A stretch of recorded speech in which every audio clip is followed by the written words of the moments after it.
Hi guys, and welcome to Discovering Dorset the Shayway.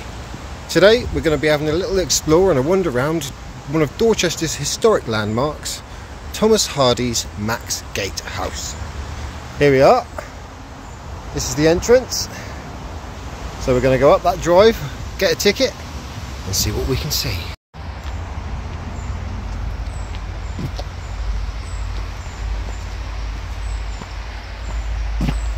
Welcome to Max Gate.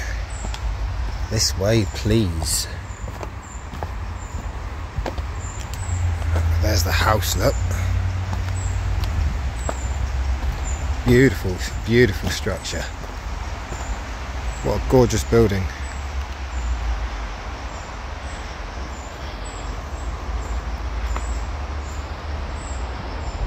We'll have a little look in a moment. We'll grab a ticket in just a moment. You can see the nameplate, Max Gate, just there. It's beautiful old doorbell, pulley, door ringer. Wow! I can also see a lovely sundial up there. It's 1885. Thomas Hardy, 1928. Right, let's go round and get ourselves a ticket so we can go and explore inside. Thomas Hardy is one of England's most famous Victorian novelists and poets, and Max Gate is the former home of Thomas Hardy. It is located within the outskirts of Dorchester, Dorset in England.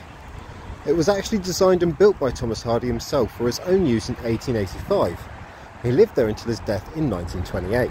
In 1940, Hardy's sister donated the house to the National Trust, and it is now open to the public. The drawing room was designed by Hardy to be light, bright and airy. For a Victorian house, it has unusually large windows. These offered uninterrupted views across the garden and, before the trees matured, also over to Cane Woods and the hills beyond. Thomas Hardy was often described by Sir James Barrie as a person who couldn't look out of a window without seeing something that had never been seen before. Hardy used to gain a lot of inspiration for his work from observing aspects of light and shadow, trees and plants, and the patterns of cobwebs and more.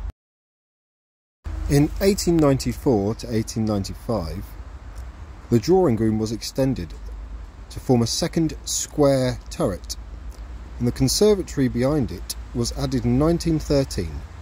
Above the fireplace is Hardy's Venetian mirror. The delft tiles set into the original fire surround are thought to have been collected by Hardy while on a cycling holiday in Holland.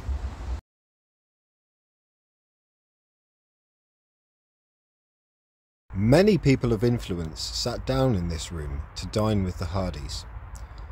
There is actually some original furniture still on display, including the writing bureau you can see, and also the movable bookcases, which are on either side of the fireplace.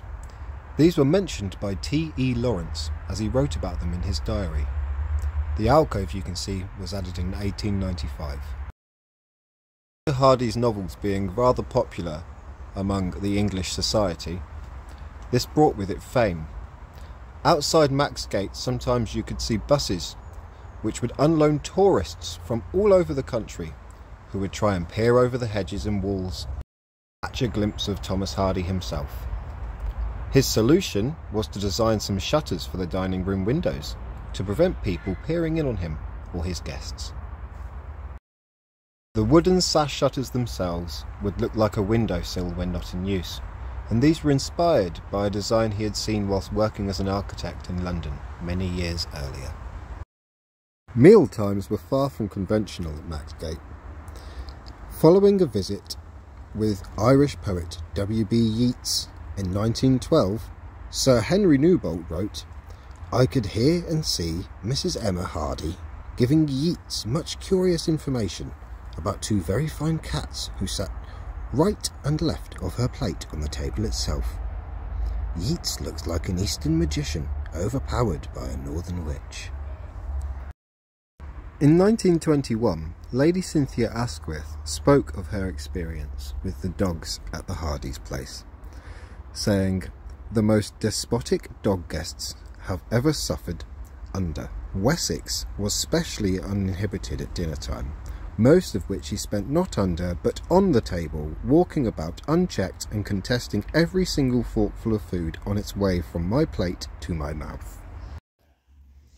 The staircase is the first thing that visitors would have noticed as they walked through Maxgate's front door. With his architect's eye, Hardy illuminated the space by installing an internal window, borrowing the natural light from the outside. Behind the main staircase would have been the servants' staircase. When Maxgate was built, the more modern conveniences that we're used to, such as a flush lavatory and other amenities, were not available, as there was no plumbing, so water had to be carried up by the maids to fill a tank in the roof that fed taps and flushed the toilet. After a while, the system eventually became more mechanised when plumbing and a hand pump in the scullery were installed, and the water could then be pumped up to the attic. After having lived at Maxgate for a bit over 2 years now, in late 1887, Thomas Hardy moved his study to what was the guest bedroom. This is where for the next 8 years he stayed to write, and despite finding the room a little cramped to work in, it is where he managed to write Tess of the D'Urbervilles and Jude the Obscure.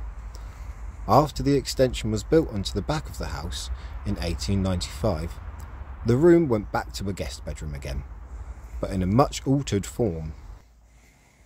There was a partition made to create the passage that now leads to the extension, and a window in the northern wall was covered up. In 1914, Hardy was persuaded to enlarge the guest bedroom by adding another window in the alcove.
Up above. Yes, I just read that. Yeah, Emma's boudoir on the wall there. Yes. Yeah, it's not quite like Mrs. Rochester in the attic because Emma asked to go, or she wanted to go, and he converted the 2 rooms upstairs. But nevertheless, I think it must have been very strange for him to be sitting here every day and hearing her walking around up above. Yeah, very much so. And then, of course, when she died, it was like a thunderclap to him. Yes. He was already having the affair with Florence. Yeah.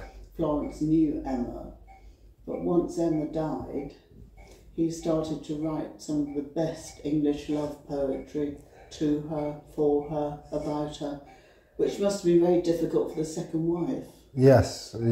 Trauma brings out some amazing things in people sometimes. Emotions, isn't it? Yes, you know. Yes. However they can come out, sometimes bad ones can bring out some amazing things for other people. Yes. For instance, we have novels and poems now that we can enjoy. Yeah. I'll read you, have a seat, I'll read you a very little poem. Just here?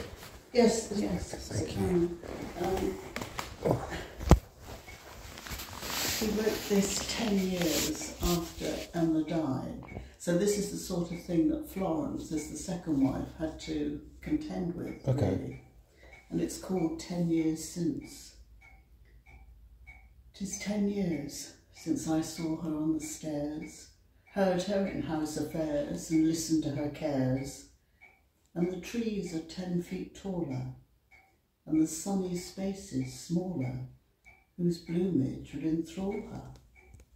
And the piano wires are rustier, the the smell of bindings mustier, and lofts and lumber dustier, than when with casual look and ear, light note I took of what shut like a book, those 10 years since. The longer Emma and Hardy lived together at Maxgate, the more difficult their marriage became. Emma eventually decided to take herself up to the 2 attic rooms, where she eventually died in 1912. Her death inspired Thomas Hardy to write some of the most famous love poetry to date. One of the other factors that helped develop the unhappiness between Emma and Hardy was the fact that Emma was the niece of an archdeacon, and she often reminded Hardy that he had married, in her words, a lady. Believing she had married beneath her, a difficult relationship with Hardy's mother Jemima, living at nearby Bockhampton, could not have been helped. In 1896, it appears that Emma had had her final falling out with Hardy's family. She accused his eldest sister Mary of spreading evil reports about her and being a witch-like creature. Emma also had to put up with a series of quite open infatuations that Thomas Hardy had developed with several young female novelists and writers and some socialites. This is not to mention his close relationship he had had with Florence Dugdale. When they had first moved into Maxgate in 1885, Thomas Hardy and Emma shared the master bedroom. But as mentioned previously, by 1899, as their differences in their marriage increased, Emma had taken herself up to occupy the attic rooms. So from 1914, Hardy and his second wife, Florence, they used the master bedroom, and then towards the end of his life, Hardy occupied the bedroom solely on the other side of the connecting dressing room. The room is currently presented in the style as it would have been as Florence's bedroom.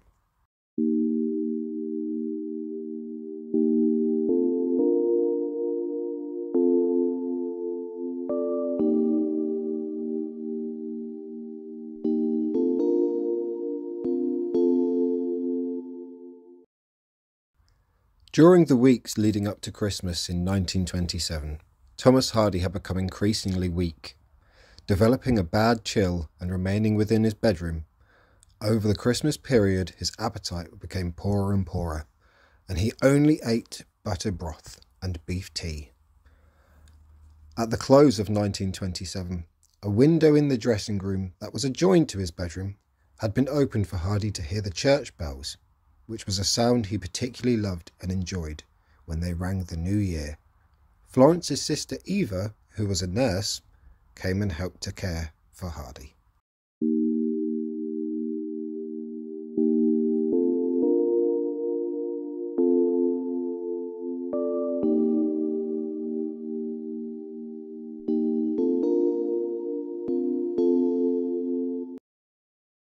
For 35 years, Maxgate had no bathroom. Thomas Hardy would take his bath in front of the fire in his room in the metal hip bath. Work to install the bathroom in hot running water began in 1920 and was undertaken at the request of Florence. The kitchen itself is part of the 1895 extension that they had to the back of the house, and it has still got the original dresser. The small black range was probably moved from the old kitchen that then became Hardy and Emma's bicycle room, where their bicycles were stored and maintained. Annie Mitchell was employed as the Maxgate cook between 1913 and 1914. There was also a housekeeper, Miss Griffiths, and a housemaid, Miss Elsie Knight. Annie, the cook, was paid £1 per month, worth about £103 in today's money, plus an allowance for her mother to do her personal laundry. Annie had other jobs to do as well, such as scrubbing the porch every day and helping Elsie to polish the oak stairs. This area here is the pet cemetery. On the western side of the garden, you can see the pet cemetery, where the Hardys would bury all their pets. These include Hardy's black retriever dog Moss, beaten to death at the gates of Maxgate by a passing tramp, and the cats Pella, Kitkin and Snowdove, all of which were sliced in half on the railway line by passing trains. Wessex, the mischievous fox terrier who bit most visitors, has the most prominent grave that you'll be able to see. Hardy carved all the pets' headstones himself, with the single exception of Wessex's.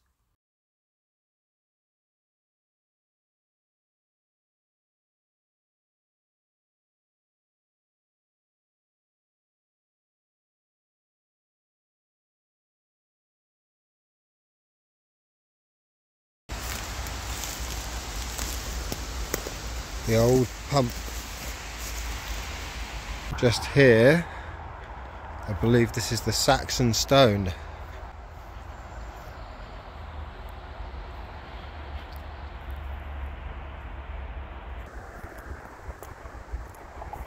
And here's the Druid stone. In 1891, workmen that were digging a drain discovered a large stone buried between the urn in the centre of the middle of the lawn and the house. It took 7 men to be able to manage to lift the stone, and Hardy repositioned it to where it now stands on the eastern boundary of the garden. This sarsen stone, or the Druid stone as Hardy called it, features in his poem, The Shadow on the Stone. And that was Thomas Hardy's Max Gate. So thank you all for joining me in today's adventure, and as always I'll catch you in the next one.